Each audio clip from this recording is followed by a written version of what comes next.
एक तरफ कृष्ण पे भरोसा रखते हो और दूसरी तरफ कुंडली दिखाते फिर रहे परेशान हो। इसका मतलब भरोसा मजबूत नहीं है, बाकी को भी पलटा जा सकता है। दोस्त, मैं आपको एक किस्सा सुनाता हूँ, किस्सा महाभारत, और इसको सुनने के बाद आप डिसाइड करना कि क्या आपका भाग्य कमजोर है। उस समय का बात है जब भगवान श्री कृष्ण पांडवों के लिए कौरव को ये बोलने गए थे, पांडव को 5 जगह दे दो ताकि ये भी आराम से खाए, आराम से रहे और आप भी आराम से रहें। जब कृष्ण ने वहां पे ऐसा बोला तो शकुनी ने दुर्योधन को बोले, शकुनी बोले कि देखो उनको फेवर लेके आए, जो छलिया है उनके लिए 5 जगह मांग रहा है, तो देखो ये सही नहीं है। दुर्योधन का वास्तविक नाम संसोदा था, जो अपने कर्मों से दुर्योधन बना।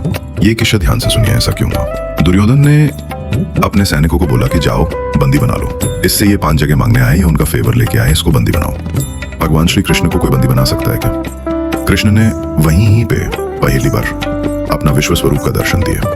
कृष्ण चेतावनी देके चले गए और इधर धृतराष्ट्र जो है इस चिंता में आ गए कि अब होगा क्या। तो उन्होंने अपने ज्योतिषी से पूछा कि क्या होगा। आप यकीन मानना कि वो समय था जहां प्रखंड ज्योतिषी थी जो उड़ती चिड़िया के पंख पढ़ लेते थे। ऐसे महान ज्योतिषी, ऐसे महान पंडित उस समय। तो धृतराष्ट्र ने पूछा कि भैया बताओ क्या करें। ज्योतिषी ने कुंडली देखी शोधन की और कहा कि महाराज, सुयोधन की कुंडली में राजयोग है, इसे राजा बनने से कोई रोक ही नहीं पाएगा, ये तो निश्चित तौर पे राजा बनेगा, आप युद्ध करें। और ज्योतिषी के कहने पर धृतराष्ट्र ने कहा कि ठीक है। दोस्तों, युद्ध शुरू हुआ।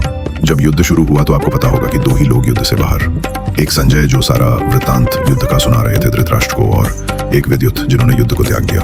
अभी युद्ध शुरू हुआ तो कौरव निपटने लगे। पहले ही 3 दिन में काफी कौरव किनसेना मारा गए थे। तो धृतराष्ट्र ने फिर से ज्योतिषियों से पूछा कि ये तो उल्टा हो रहा है। तो ज्योतिषियों ने बोले, महाराज सब्र करो, सब्र का फल मीठा होता है। युद्ध के अंत में राजकुमार दुर्योधन राजा ही बनेंगे। मगर ऐसा हुआ नहीं। 10 दिन के बाद जब धृतराष्ट्र ने ज्योतिषिया से पूछा तो ज्योतिषिया ने बोला, कोई तो है वहां पे जो दुर्योधन के ग्रह नक्षत्रों को बदल दिया है, वो कंट्रोल कर रहा है। तो संजय ने बोले, राजन वो और कोई नहीं, द्वारकाधीश वासुदेव कृष्ण है। वही जीवन है, वही मृत्यु है, वो समय से पारी है, उनके इशारा पे ये संसार चलता है, और ये ग्रह नक्षत्रों उनके सामने क्या है। तो दोस्तों, ये कहानी हमें सीखती है कि कर्म कर चलो, भगवान के ऊपर भरोसा रखो, तुम्हारा भाग्य कभी भी बदल सकता है। जय श्री कृष्णा, जय जगन्नाथ। अगर आपको ये कहानी पसंद आया है तो कमेंट में जय जगन्नाथ लिखना, और अगर आप उड़ीसा से हो तो 1 लाइक जरूर कर देना। धन्यवाद। जय जगन्नाथ।